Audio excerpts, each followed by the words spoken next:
Hi there, this is Bishop Callahan. I'm with the Catholic Church in America, as well as St. Jude Theological Institute.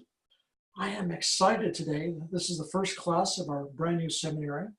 The title of the course is The Legacy of Utrecht. And we'll be looking at the history and significance of Utrecht and the old Catholic movement, and in particular, the conservative branch of the old Catholic Church. This will be a 15-week course, and at the conclusion, the students should be able to demonstrate a solid understanding of the origins and history of the old Catholic Church, understand its founding principles, and have a firm grasp on the importance of maintaining a sense of orthodoxy and preservation of the historic deposit of faith, especially in the light of modernism and the encroachment of modern liberal theology and morals. Now, today's class is Module 1. And let me see here. If you're actually signed on to the course as a student, you should be able to go to your Canvas class outline and find Module 1, and you'll find the introduction to today's session. And this is the introductory session, and it'll give an outline of today's course that I'll be following. So at the end of today, end of this session, you'll be able to basically understand a high-level overview of what the old Catholic Church is. Old Catholicism, its warts and all. You'll understand the difference between apostolic validity and regularity. Understand that we're a church in contrast between a conciliar view of the church and a papalist view. You'll also understand that our church operations are more localized rather than centralized. That old Catholics are distinctly Western and not from the Eastern tradition, as well as many other things. And so today, to start off with, I thought I'd give you a little personal background of my journey and introduction to old Catholicism. About 30 years ago, I came across a church that was old Catholic. It was recommended to me from my godmother, because my wife and I were living in a unequally yoked marriage. I was a divorced and remarried Protestant. I had a single father and a daughter, and married a born and raised Roman Catholic lady who actually been through over 20 years of Catholic education, born and raised in the faith.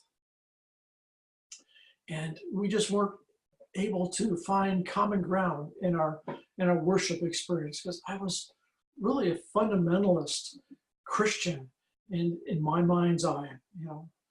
I was able to marry and say, in my own heart, I'd say, I guess I can convert her. Well, little did I know that really wasn't going to happen, and because her faith was strong. And I, on my part, didn't feel comfortable in my fundamentalist upbringing going into a Roman Catholic church and just being a partial participant.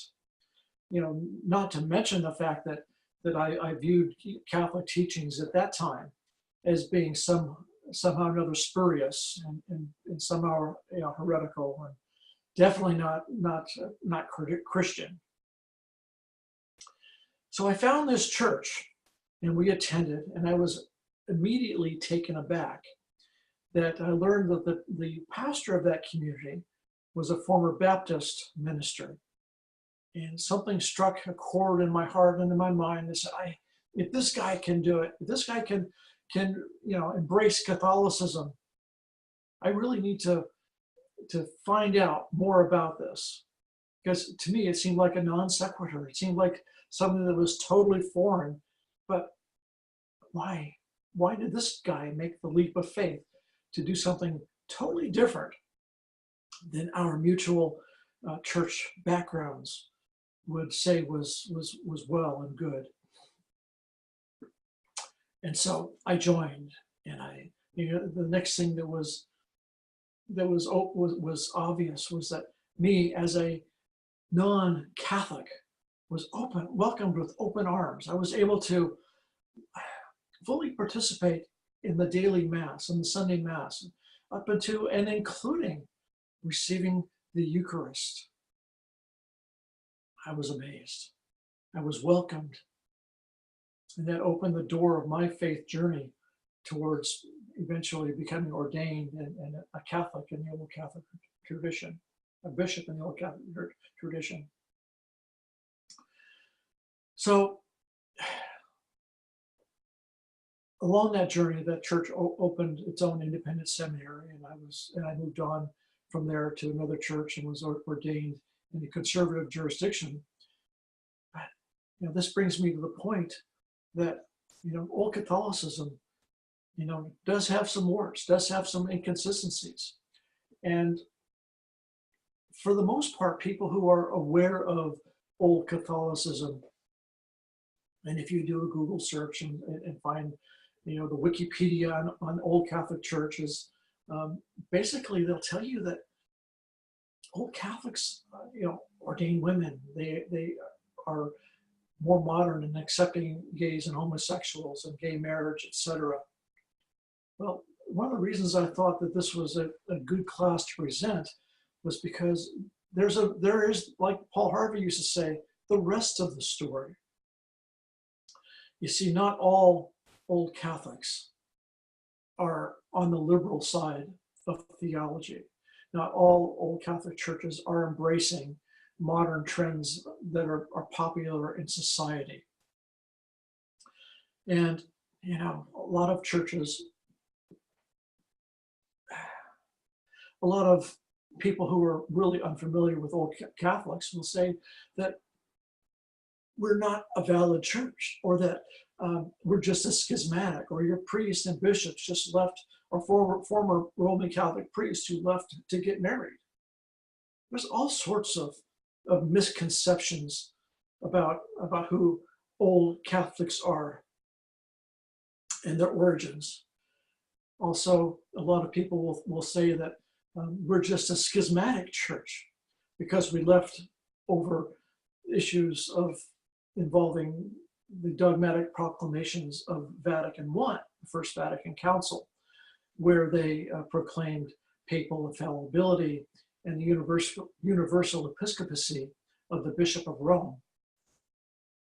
Well, the history and distinctives of the Old Catholic churches are much more entailed.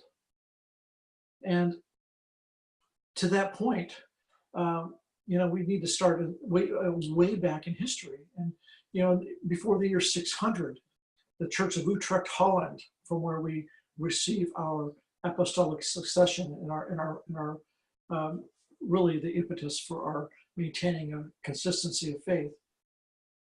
A bishop named Saint Willibrord was consecrated Archbishop of Utrecht in the 600s AD, and then eventually, over the years, probably almost 1,000 years later, from Pope Leo X, the Church of Utrecht, Holland, received a bull that gave the Church of Holland a sense of autonomy. They were able to elect their own bishops, and they had authority over actions and worship in their own community. And this was also a fact that was reinforced by a couple of different church councils over the years. So we're not a church that is predominantly schismatic.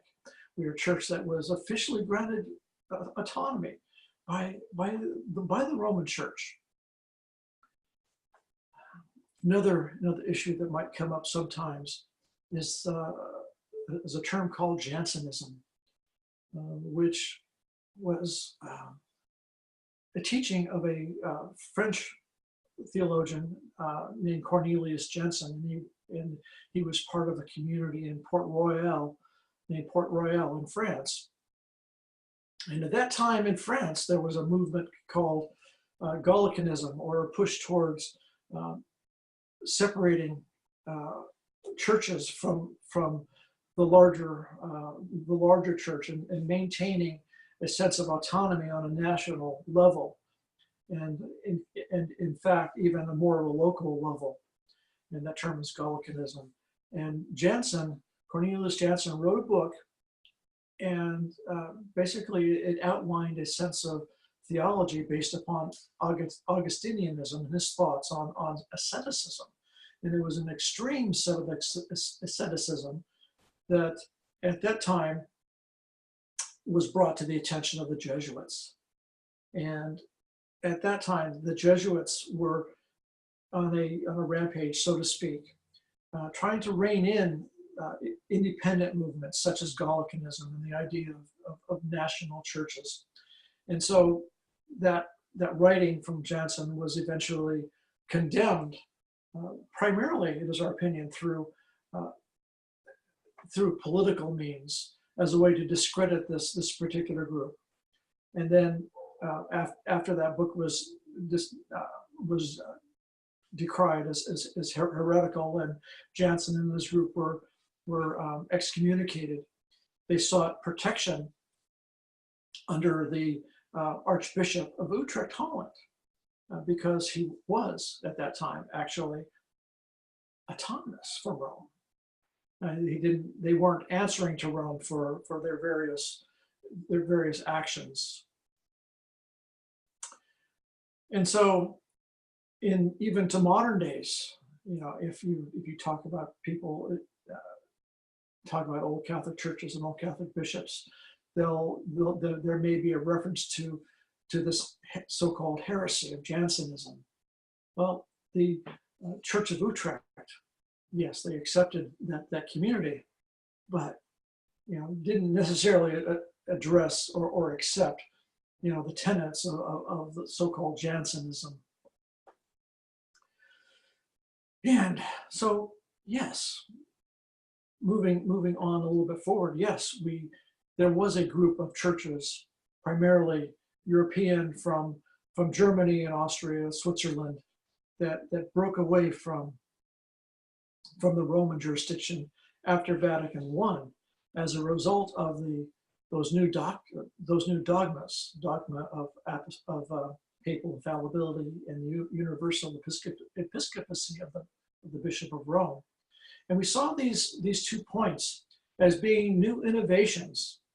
You see, never before in the history of the church have these two dogmas been required as a statement of faith. It was never believed in the history of the church that you must believe in the teaching of the Bishop of Rome to be saved. Neither was it a universal accepted belief that the Bishop of Rome had unlimited authority over all of Christendom. We viewed this as a new innovation. And the same thing can be said about the Immaculate Conception of Mary. Yes, all of us, all Christians, all Catholics view Mary as blessed, and we hold her in high esteem.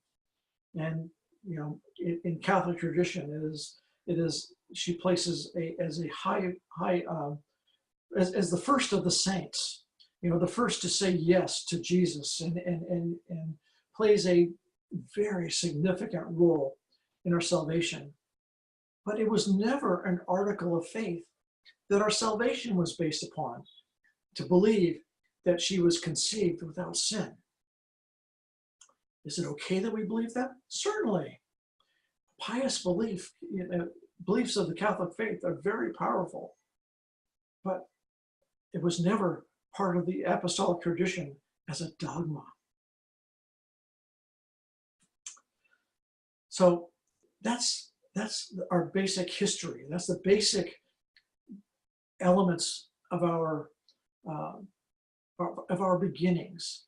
And from there on, we really, get into a modern era. We need to look at the idea of validity and regularity. Our old Catholic orders, holy orders, are they valid? Are they regular? Are they licit or are they illicit? Well, from the standpoint of the Roman Catholic Church, of course, our orders are illicit because we're not valid. We don't have valid orders to function within the Roman Catholic Church, and no one should ever deny that fact or state otherwise. Most of my churches, on a regular basis, teach that there's a difference, that we are different, that we are not part and parcel of the Roman Catholic Church, and that there are significant differences. Our churches are basically conciliar, meaning that we follow the first 7 ecumenical councils of the early and undivided church. The councils before the Great Schism, where the churches of the East and West separated. And just as the Orthodox churches understand, we don't believe that there's been a truly ecumenical church council, since the Great Schism. This doesn't mean that we wholly disregard everything that comes out of Rome. We look at what their teachings are, and we're able to view how consistent those teachings are according to what has gone on before. And we look to the Bishop of Rome actually as an older brother in faith, so that we can pick, we can look at what those teachings are and say yay or nay. We have that freedom because we're not under their jurisdiction. So we're localized in our control, just similar to the concept of national churches. We believe in a sense of subsidiarity, where local control is important, where we try to establish in the local parish a sense of autonomy in itself. No, they're not autonomous to the extent of creating new doctrine and new dogma, but they're autonomous in how they present their teachings. They're autonomous in that they can elect their own pastors and select their own pastors. So the diocese or the overall jurisdiction isn't going to place a pastor in their midst without them having a say in the matter. And also, each individual parish, lay and clergy, have representation on in the College of Bishops and in the College of and in the supervision and decision-making process for our jurisdiction. And I'm sure this goes the same with most other old Catholic traditions, and conservative and liberal alike. Our churches, they're distinctly Western. As I said, we came out from the line of the Bishop of Utrecht and the Union of Utrecht. We're not, and never have been, Eastern. Okay, so there's some of those Eastern traditions that we don't that don't resonate as well with us. And we're also not part of the Protestant Reformation. And in those churches, they basically, kicked everything Catholic out. It's like tossing the baby out with the bathwater. So that they've done everything, virtually everything in their power to divest themselves of everything Catholic, while old Catholics remain, fully Catholic, apostolic, liturgical. We claim to be part of the one holy Catholic and apostolic church. So no, we are not part of the Reformation. And, in a sense, one must ask, what is a schismatic church? Who was the schismatic when, during the Great Schism? Was it the group on the East that says they wanted to maintain the conciliar decision-making process, especially when it came to something as important as the creed?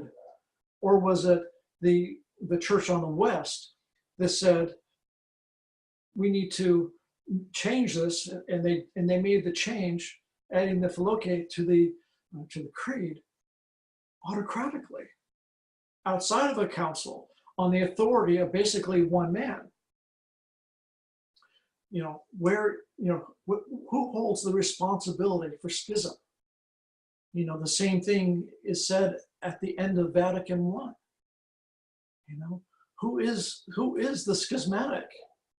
Is it the new group calling themselves Old Catholic that wish to maintain a connection to the historic deposit of faith? Or is it the Church of Rome that says, we are making changes that you must accept, or you're not going to be saved at all? Schism, separation, it's the same. Separation and division within the body of Christ is a great sadness. And the best we can do at this point in time is to move forward and pray for our brothers who are not necessarily on the same page we are ecclesiastically. So, ever since the Vatican I and the split there, our churches, the churches that following in the tradition of Utrecht, have not been under the authority of the Roman Catholic Church. However, we do believe that the Bishop of Rome, still is in apostolic authority. We believe that he is a successor of St. Peter, okay, just as all bishops are. And so we respect him in his ecclesiastical role. We just don't agree with the concept of universal episcopacy.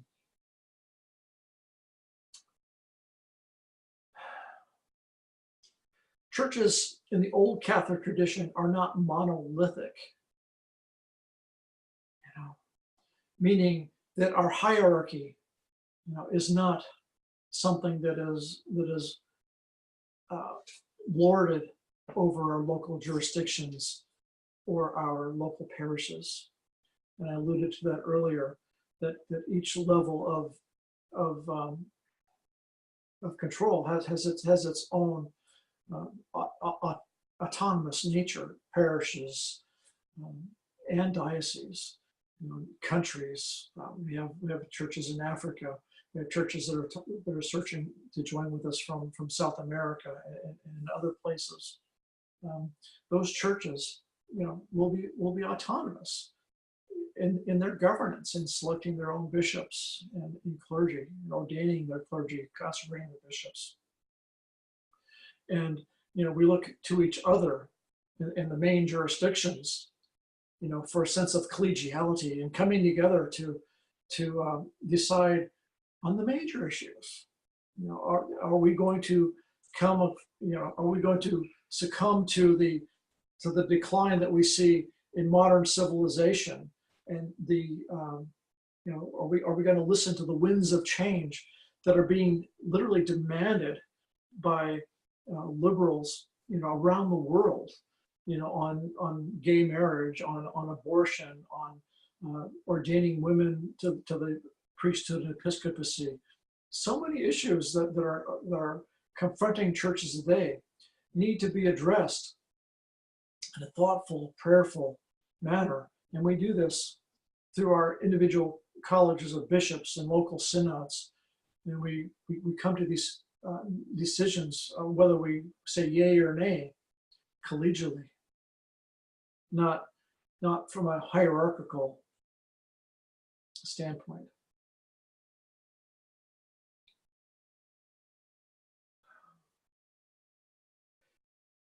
So also, old Catholic churches maintain a valid apostolic line of succession. And those interested in my particular lines can go to the Catholic Church in America website, and I have that plainly listed. And most all of old Catholic churches, and even share the same lines of apostolic succession as do our Roman counterparts. And I would say that 90% of the Roman Catholic bishops today share our lines of succession back through a Roman Catholic Cardinal Reviva. However, it's not just a matter of authenticity. Okay, it's a matter of licitness. Yes, I am not licit as a Roman Catholic prelate. I'm not listed as a Roman Catholic priest. And there are many distinctives in old Catholicism that we will be covering in the ongoing and ensuing weeks. So this will be a 15-week course that we will be covering all of the, I wouldn't say all, but a great deal of information regarding things I've covered today, things I've just given you a high-level overview on. The origins of Utrecht, the importance of all things Old Catholic. But one thing that's important, and one reason why we do these classes, and that we're working on this, is that there are at least 100,000 people a year that leave the Roman Catholic Church for one reason or another, or they feel disenfranchised, or they're no longer believing the same way that the Roman Catholic Church does. The field is wide open out there right now, and the need is great for people to be reconciled with the Church of God. And old Catholic churches, still and yet, provide a way for people to come back in to the fold, so to speak, and be received back into the sacraments. And this, my brothers and sisters, I view as the greatest importance that old Catholic priests and bishops and churches provides a way back in. Okay, it provides consistency to what has gone before. And so many churches these days are heading down a slippery slope to liberalism and modernism, and it's even reaching into the heights of the Roman Catholic Church, where prelates are endorsing, gay marriage and all sorts of new ideas, and they're endorsing priests that teach such. I am planning to go to the Roman Catholic Archdiocese of LA next month, actually in March. And normally I attend there to go to some of the seminars that they have. But this year I'm kind of avoiding the seminars because there are several priests there that have an agenda to promote homosexuality as valid in lifestyle, and gay marriage, and gay priesthood, etc. And so I no longer attend for those teachings because they're moving in the wrong direction. I attend for to attend, to go in and see the floor of vendors for all the liturgical items that they have for sale there. Well, my brothers and sisters, I thank you for joining me on this. We'll be going each and every Monday morning, 10 o'clock Pacific Standard Time, for an hour and a half. We'll be making room for a time of questions and answers. And I encourage you to register online so you have access to the full syllabus for the links and the books that I'm using to work through this. And so, all right, thank you. God bless you, and may God richly bless you, my beloved.